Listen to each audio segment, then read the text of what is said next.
Welcome to Labcast, a podcast about the medical laboratory science profession, brought to you by MedLab Convo. To get notified once we drop an episode, you can do well to subscribe to all our social media platforms at MedLab Convo. For questions, feedbacks, and shout-outs, you can do well to send a mail to at medlabconvolabcast@gmail.com.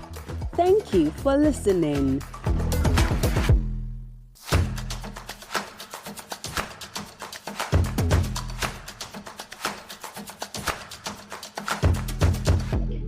Have you ever wondered what it would be like if the human body could really heal itself?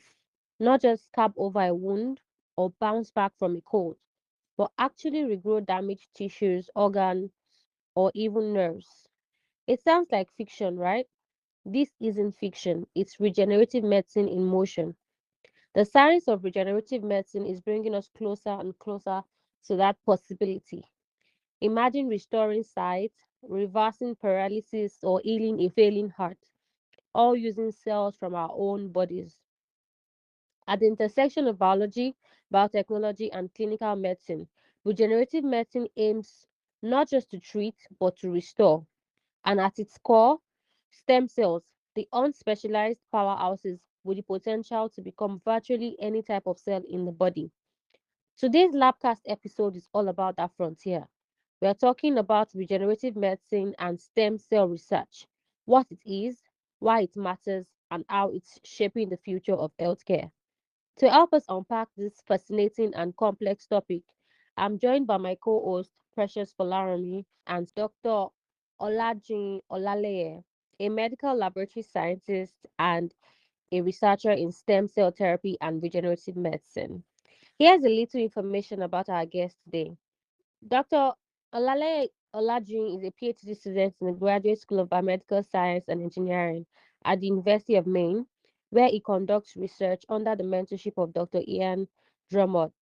His work focuses on understanding the role of inflammatory signaling in zebrafish kidney regeneration, with broader implications for kidney disease treatment and regenerative medicine.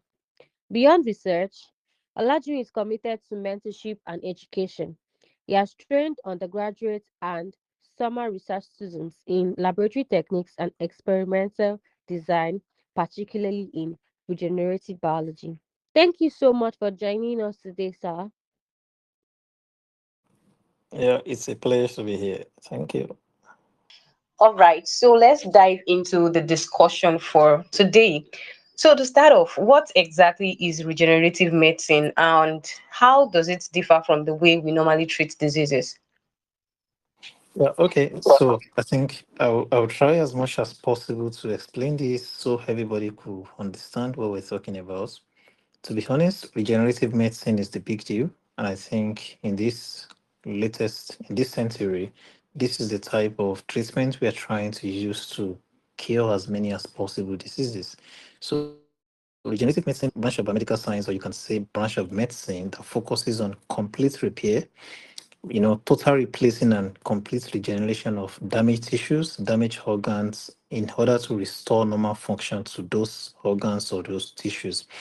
Unlike the traditional treatments that we know, most of the times with the traditional treatments, like, sometimes surgery, sometimes we try to, you know, maybe give some drugs to help patients. This does not, in some ways, completely heal these patients. Some of them undergo what we call fibrosis, which is scar formation, and eventually they don't completely heal from those diseases. They only try to manage. But when it comes to when it comes to stem cells and regenerative medicine, it's kind of prefer long-term solution and maybe complete healing or complete solution to such disease. So I think that is what regenerative medicine is all about. Thank you so much for your response, sir. So let's talk about stem cells. They are so hyped up. Every new research is talking about stem cells.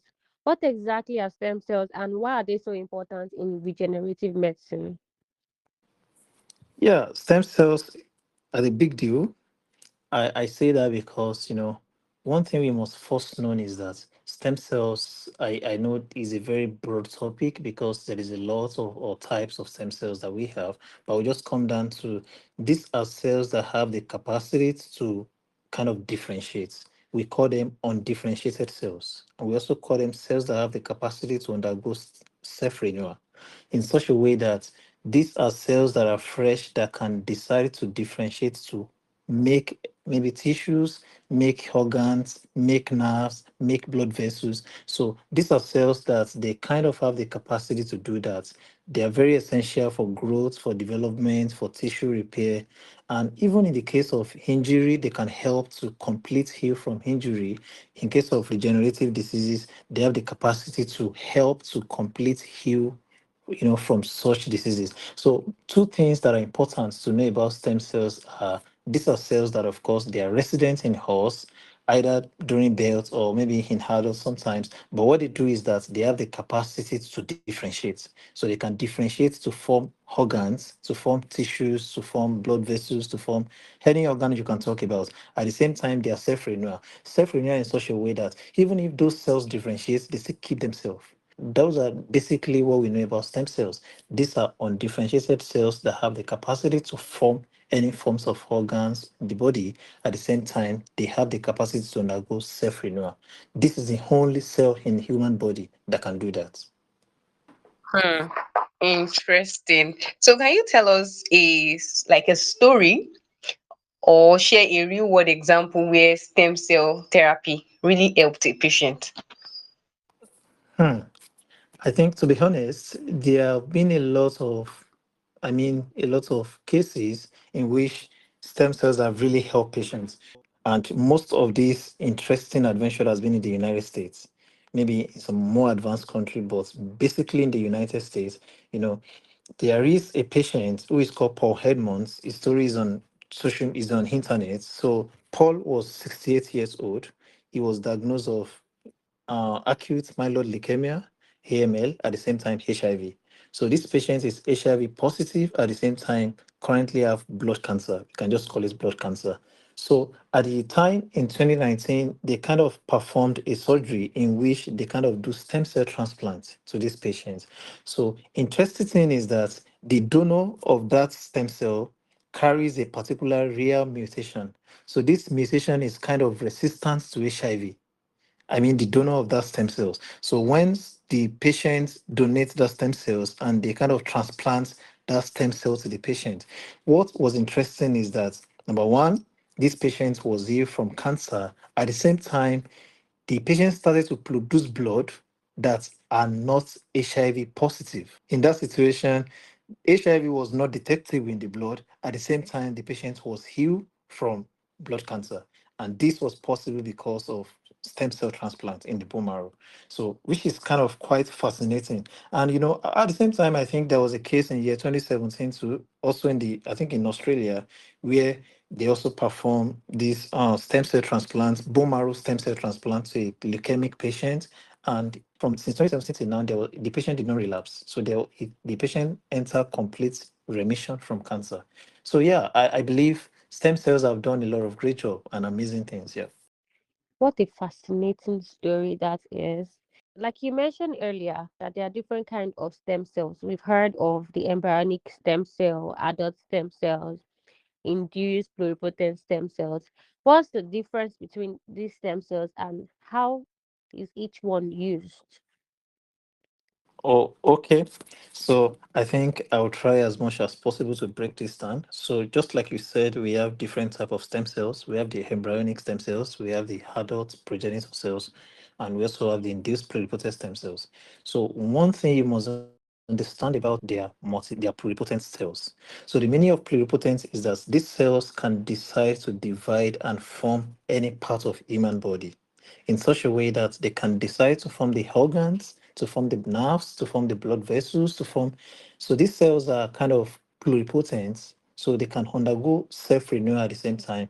And just like I said, they're embryonic. So main thing that you must understand about these cells is that number one, they are formed during the early stage of embryo, and at the same time, they can form any cell type of the body. So they have this versatility. They can decide to form any cell. That's number one. So coming to adult progenitor cells or adult stem cells, the interesting about adult stem cells is human, we don't have adult stem cells in some of our organs. So currently my own research is on kidney regeneration, where I'm trying to use stem cells, to regenerate the kidney. And at the moment I use a particular fish known as zebrafish. So because of that, after kidney damage, they have the capacity to regrow new kidney. So adult progenitor cells, they also have the capacity of, they are multipotent cells. So the meaning of multipotent is that they kind of limit in their differentiation. They can only form organs that are specific to them. Just like I said, kidney progenitor cells, they can go ahead and differentiate to form more nephrons, which are functional units of the kidney. So they can help to grow kidney, but not hearts, but not the liver. So they are kind of multipotent. Even though they are stem cells, they can also undergo self-renewal, but not pluripotent. So that is what we know about adult progenitor cells. And humans, we don't have more of that. The only one we have that is very sure is the hematopoietic stem cells. But other organs in human, we don't really keep those adult progenitor cells. Now, the last one is the induced pluripotent stem cells, like adult stem cells that we bring to the lab to engineer them back to embryonic stage. So basically, they are just like adult progenitor cells bring to the lab to make them pluripotent. So in such a way that we kind of do some engineering on them so they become pluripotent back to embryonic stage. So we want to use them to form organs. So these are the difference between all these different type of stem cells. Interesting thing about adult stem cells is that some researchers are trying to make them plastic in such a way that to make them to be able to differentiate to other. I was telling you about how adult progenitor cells are specific to the organs they're coming from, but currently there's a lot of advanced research that are trying to make them undergo plasticity. Plasticity is such a way that that's even though that cell is formed from kidney, for example, they are still trying to make them to be able to undergo differentiation to form some other organs like fibroblasts, like liver, like something like that. So basically, these are type of the type of stem cells that we have. All right. So I want us to bring this back to our country, Nigeria. And I don't know if they've started any research on stem cell yet. I'm not so sure. But if yes, what are the main scientific and ethical challenges you think researchers would face or are currently facing while working with stem cell? Okay, so as far as our country is concerned, to be honest, I am not sure if there is research on stem cells in Nigeria because I honestly don't think so because it requires a lot of effort and a lot of input to actually do research on stem cell. But at the same time, scientists over the world face a lot of challenges. Some of them are ethical, some of them are, normal research challenges and the likes, normal scientific parts. The first one is you know, if, for example, you bring out embryonic stem cells and you want to make them to differentiate to form a particular cell, if you're not careful, these cells can continually to differentiate. And once differentiation is persistent like that, they undergo what we call cell immortality. And once that's occur, they can become cancer cells. So once there is consistent differentiation of those cells, they become cancerous. So in a situation whereby you are trying to use embryonic stem cells to treat a patient and they undergo multiple differentiation in the patient's body, of course, it can lead to cancer. That is one of the challenges as far as this is concerned. And another thing is immune system rejection, in such a way that if I'm transplanting this cell from a particular body of somebody, a kind of a maybe donor to the recipient, sometimes we can have organ rejection because stem cells foreign body and reject genuine transplantation. So those are kind of challenges we face as far as the medical part is concerned. Now coming to ethical part, to be honest, country by country, they have some rules and ethical values that guides stem cell research. And it's kind of more challenging because if you are taking stem cells from embryo, the meaning is that you're going to kill that embryo. You're only taking the stem cells. So it becomes an ethical issue. That means you are kind of killing human. So there's a lot of challenges that are guiding us as far as this embryonic stem cells is concerned, how some people believe that you are kind of taking life of a human because some see that embryo as human. So those are the ethical issues that researchers are facing and all over the world looking either through some the normal scientific challenges or the ethical challenges that guide stem cell research and stem cell transplantation. Yes, stem cell therapy is quite extensive, so it's understandable that these challenges would definitely occur.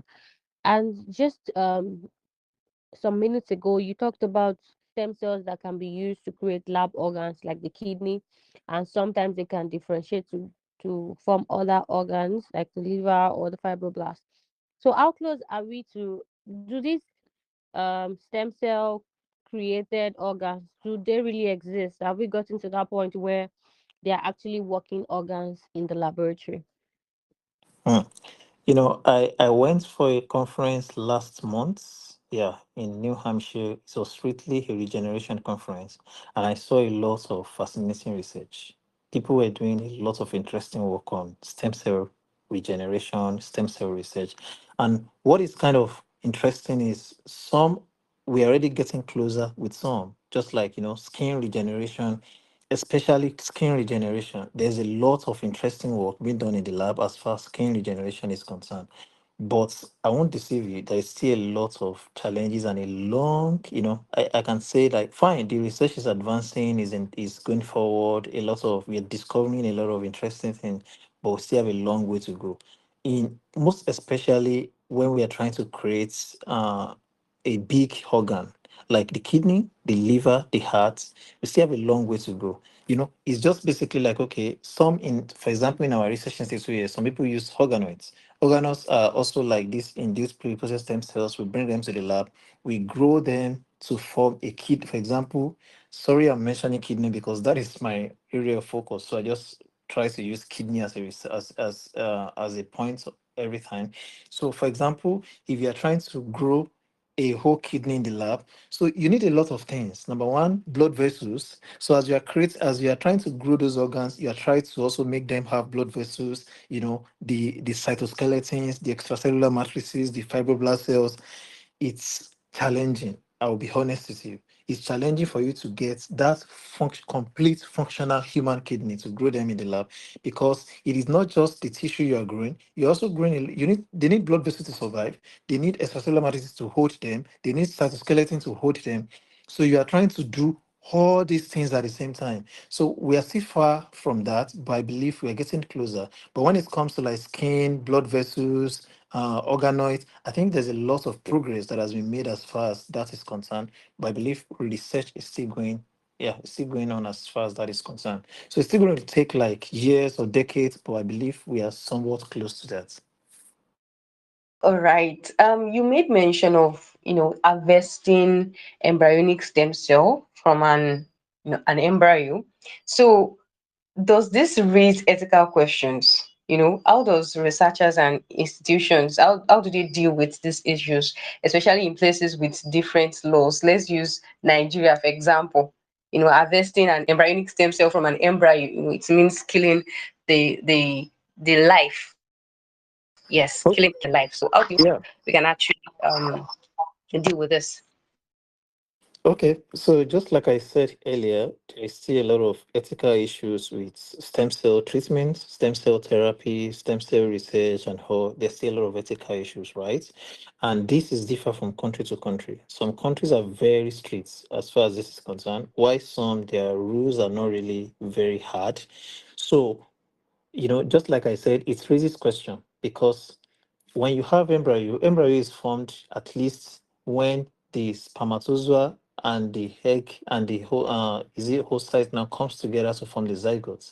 So once you have the zygote, and of course when it enters the I think blastocyst stage, so that is when you kind of have some embryo. So that embryo is a life itself. And for you to be able to get stem cells from that embryo, definitely you're going to kill that embryo, right? So it raises ethical question like, okay, are you actually killing human? Number one. So at the end of the day, some countries are kind of, giving some allow some situation. For example, people go for in vitro fertilization. So some people, they donate their egg and their sperm to make sure they have zygote and keep them in the lab till they need them. So at the end of the day, there will be some surplus embryo that those individual does not need. So with their consent, and they allow them, okay, you can use this for research. So people use that for research, and with consent of those people that donate those, those embryos and the likes. So I think that's one way to be able to go about this. And at the end of the day, some countries did not allow using embryonic stem cells. They only focus on induced pluripotent stem cells. So in a situation whereby you are not allowed to use that, then you can use these induced pluripotent stem cells, to engineer them back to embryonic stage and do your research. So I think those are the issues that are still, and these actually have a lot of legal framework. To be honest, people can go to jail because of all these things. The issues around it as far as this is concerned. Thank you very much, sir. So, all of this process is like a lot, but we know that this is a lot of time, a lot of research, a lot of work, and all of that, and a lot of money as well. How available is regenerative medicine right now, like in this present age? Can I go to the hospital and they will offer regenerative medicine as a treatment option for whatever it is I want to get treated? Or are they still experimental? They are still in the laboratory phase and we don't have like a definite um day that we'll start to use regenerative medicine as part of our personalized care. Oh, okay, okay. Yeah, to be honest, I don't think it's still much very available as healthcare is concerned. Is not really that much available, because the only one that I can say that yes, it's kind of available as a routine clinical care, maybe bone marrow transplants. But most of the work we are still doing are mostly experimental. I'll be honest with you. Most of the work we still do are mostly experimental, but at least bone marrow transplants, skin graft, tissues engineer, engineering the skin for after bone.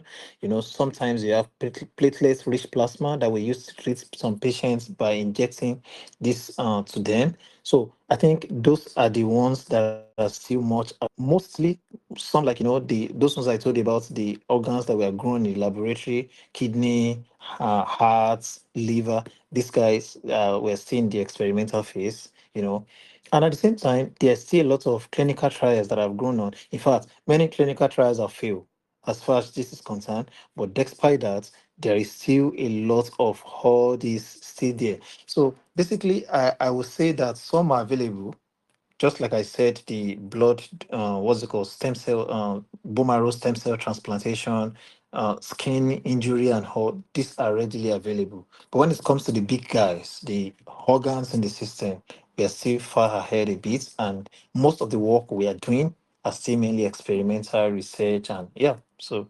Okay, so how do genetics and personalized medicine affect how well regenerative therapies work? You know, I won't deceive you. Where medicine is going now, medicine is going personalized. Personalized medicine is the real deal. Fine, it's interesting, it's fascinating, it's very, but it's not soft. It is very complicated. When you try to say, okay, we are not trying to use one size fits all for all patients. We're trying to look at each patient holistically and try to see a treatment that is specific for this patient, right? And that is what is happening in cancer world now. Cancer is going personalized because what happened in patient A may not happen in patient B. So we're trying to go personalized medicine. The same thing we can actually use when it comes to this regenerative therapy. I was telling you that one of the critical challenges we are facing is organ rejection, because if I take a particular stem cell from patient A, from donor A, and try to transplant it to the patient, you never can tell. Sometimes we even do all these transplantation testing before the transplantation. Eventually, after the transplantation, there will be a lot of complication. So, in a situation whereby personalized medicine is coming in, then we can avoid that risk of immune rejection, which is a big deal. So, I believe that in that situation, we can kind of take some stem cell from a patient and go ahead and try to make them induce pluripotent stem cells, grow them as much as possible, then maybe we can kind of transplant them back to the patient. Yeah, just like I told you, all these things that a lot of them are theoretical. It is not actually easy. But I so much believe that genetics and personalized medicine will definitely revolutionize regenerative therapy world. I'm very sure of that. Yeah. Here's the big question. Now that stem cell therapy and regenerative medicine is surfacing, looking at the global health, especially in areas, do you think regenerative medicine is going to make an impact, or is it only for the rich and famous? Well, I'll be the nice guy here. I'll be maybe flexible in what I want to say as far as this is concerned. But I must be honest with you, regenerative medicine is expensive, crazily expensive. In the United States, for example, if you want to do complete transplantation now, maybe this stem cell therapy I'm telling you, some patients go as far as 500, 600, 700,000 US dollar, even to 1 million US dollar to do this complete treatment with this regeneration we're talking about. You can imagine patients, for example, maybe you go to India, you can see like 20,000 to $30,000, 40,000, $50,000.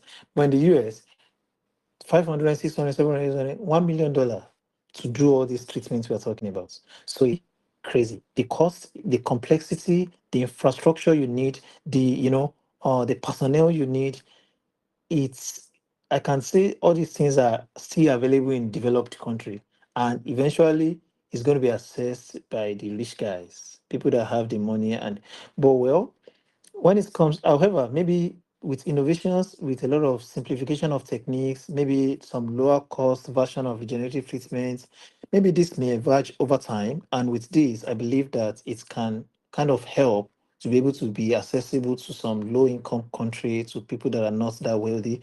But to be honest, as at this moment, the wealthy ones have access to all these treatments because of how expensive it is. Yeah. All right, some patients travel abroad for unproven stem cell treatments. So, what should doctors say to patients who are desperate and they are considering this option? Well, I think, for example, in developed countries, just like the United States, if you are going for any procedure, doctors will tell you the pros and cons of everything you want to do. Nobody will try to, sugarcoat everything that, oh, it's going to be fine. They will tell you the risk that is involved you want to do. So they tell you these are the pros, these are the cons. So you pick your poison. So, but what I would say is that doctors should clearly explain all the risk of all these unproven stem cell treatments, because most people, they just want to extort them of their money. There is not even data on the potential side effects, even the financial cost, even that the treatment is not even guaranteed. There's a lot of those uncertainty. So it's very important that the doctors and people involved clearly explain all these things to these people. At the same time, it is very important that any therapy you want to go for should have at least undergo clinical trials. You should see of evidences of clinical trial which encourage, at least clinical trial should be open. And once it is open, you can be able to read yourself, watch videos of people that have undergone these trials and see what happened to them. Some of them will give interviews, some of them will be on podcasts, say a lot of things as far as they as go through those trials. So you shouldn't go for things that are not proven. So doctors and people involved should explain all these things to them. At the same time, I believe that they also need some psychological support, that connecting the patient with some legitimate research centers that have shown that okay, this is working. So basically what I would say is transparency is very important. So transparency in such a way that the doctors, the caregivers should open up and tell them what is it about this thing they want to do. Tell them the advantages, tell them the disadvantage, tell them if there's going to be complication, tell them everything that is involved. And you at the same time, you shouldn't be more desperate. You should be at least look carefully and to this kind of treatments you want to go for, if it's actually worth it or not. Yeah. Let's talk about medical professionals and even the younger minds in training right now. How prepared are they as regards this new invention, regenerative medicine? Do you think we're learning enough about regenerative medicine to use it in the future? Well, to be honest, that is a big question. If I'm going to focus my response to Nigeria and Africa, I can tell you we are far, far, far, far behind. Far, far, far behind. When I was in the university during my undergrad, I don't think I knew anything about stem cell therapy, stem cell regeneration, stem cell biology. To be honest, I don't know much because it was not part of our curriculum. And I believe that as far as Nigeria is concerned, we have a long way to go because we don't have the equipment, we don't have the personnel, we don't have the resources, we don't have the funds. So we are still far ahead as far as regenerative biology is concerned. So, well, when you now come to advanced country, I think advanced countries are doing fine. And where we need to put more energy first is research. You can't basically find solution to something without doing research. Just like I told you guys, I'm working on kidney regeneration. I use zebrafish as an animal model. These research are expensive, to be honest. They are so expensive. So what I'm trying to do is I'm trying to see how stem cells are activated in zebrafish and how these stem cells that are activated go ahead to form newly formed nephron that helps them to regenerate their kidney. And this is what I'm doing. And when I look at the equipment, the resources, the whole thing I'm using, they're expensive. So I don't think we are doing fine as far as that is concerned in Africa. Even the diagnostic testing, the research part, we are not doing fine. So what I would just say is that there is a need to involve all these things in our curriculum, and maybe government should do well because even if we have lecturers or professors that know more about this, they still need the help of government and all. So I believe as far as our country is concerned, honestly, we have a long way to go, and I won't deceive you, a long, long way to go. But other countries, advanced country like United States here, I think they're doing well. They're doing fine. Yeah. May God help us. So, finally, in 10, 20 years, where do you see this field? And will growing organs and healing from within become the norm? Okay. So let me start from healing from within. You know, basically, why we're interested in these stem cells is because one of the challenges we undergo as human is that we don't completely heal from injury, most especially from chronic diseases like cancer, like kidney disease, like heart disease. We don't completely heal. And the problem we have is fibrosis. That is scar formation after injury. Our body tries so much to heal us from this, but eventually we form a lot of scars. Then, from the scar formation, we undergo fibrosis. So these are the main challenges, as adult human. But now coming to regeneration, stem cell regeneration, you can imagine a world whereby we can use stem cell to make new organs. I mean, completely heal and regenerating completely, where we don't have to bother about fibrosis, we don't have to bother about, oh, the kidney disease is coming back, the chronic cancer is not going. You can imagine a world like that, that because we have stem cells, either adult stem cells, other stem cells that are grown in the laboratory, either engineered tissue. And imagine a world that all this could happen and we can do all this repair mechanism completely. So, well, in the next 10, 20 years, I see a lot of improvements, a lot of advanced research, and a lot of interesting work as far as this is concerned. I also see personalized and genetic based treatments as far as this is concerned, like full organ replacements. It is possible. So in the next 10, 20 years, we may not get there completely. But to be honest, I see a lot of improvement. Even with my own research that I'm doing now, I'm seeing a lot of interesting data that I've like, okay, this is kind of encouraging and very interesting. So in the next 10 years, 20 years, I see a lot of improvements. I see we may not completely get there at that time. But to be honest, I see a lot of improvements that can help patients and at the same time help us as far as stem cell therapy regeneration is concerned. Interesting. Thank you so much for this eye-opening session. Thank you so much for opening our eyes to see the promise and also the complexity of regenerative medicine and stem cell therapy. And to our dear listener, this is where we draw the curtain for this particular episode. And if you are yet to follow us on all social media platforms at MedLab Convo. And for shout out, for feedbacks, for comments, and if you have questions, we would have to send your questions to our guest. If you have questions, you can do well to send us a mail at medlabconvolabcast@gmail.com. And with this, we've come to the end of this episode. Until then, stay tuned and stay well. Thank you. Bye.